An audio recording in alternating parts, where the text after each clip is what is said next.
Okay, here we go. Hi, Mike. Great to have you here today. Thank you. Great to be here. Can you start by telling us a little bit about yourself and Third Bridge? So, Mike Grubert. I am the head of public equities and credit at the expert network Third Bridge. I think Third Bridge is known as the leading global provider of expert network content. Great. And there are concerns about the evolution of technology eroding control of providers' intellectual property. In your opinion, can the solution be tech-driven, or is it really all about the commercial discussion and framework between consumers and providers?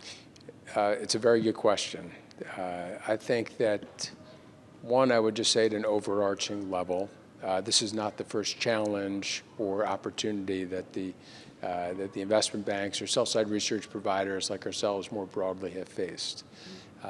Things are moving fast, but I think that solutions can be crafted that protect our IP, the IP of our clients, but at the same time provide a significant ROE both for the content providers or research providers, as well as for our end user and our client base. So I think to your question on whether is it a commercial solution or whether it's a technical solution, I think it's both. I think that we've certainly observed that the commercial conversations are much more granular and rigorous as we move into more of an AI-driven world, and that makes a ton of sense to us. There's just more at stake from an IP perspective when you're delivering content or research into a large language model. I think that clients, we can get comfortable with the commercial arrangement or the ultimate end commercial arrangement. I think that you need those checks and balances from a technical perspective to get both sides, clients and the provider, comfortable with the long-term arrangement and that the appropriate protections are really in place. Yeah, for sure. In time of such rapid change, what's the one North Star in terms of a metric or strategy that research professionals should focus on? I think that we're not at a point with AI that it's a substitute for investor or analyst judgment, experience, discretion.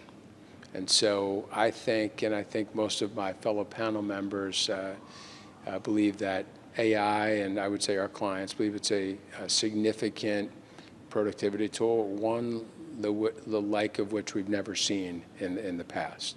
However, I think that if you lose sight of the fact that you need to be providing not just rote information, which is now more readily available than ever in a easily digestible form on the outside the paywall, but if you focus on what insights, what differentiated views are you providing to the client base, and specifically how are you providing them alpha, I think you'll ultimately find your way.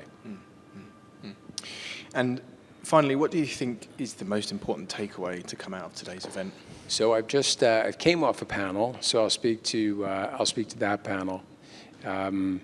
So my takeaway is that AI presents challenges, but as well as opportunities that we've never seen before in the research and investment content space.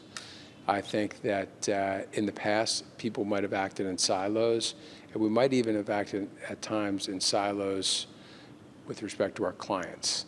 I think now, more than ever, it's important for key partners on the sell side as well as on the buy side to be having an active dialogue around how this needs to be structured and how it needs to be structured in a way where there's appropriate protections in place for both sides with an eye on the ultimate opportunity and the returns that it can ultimately yield.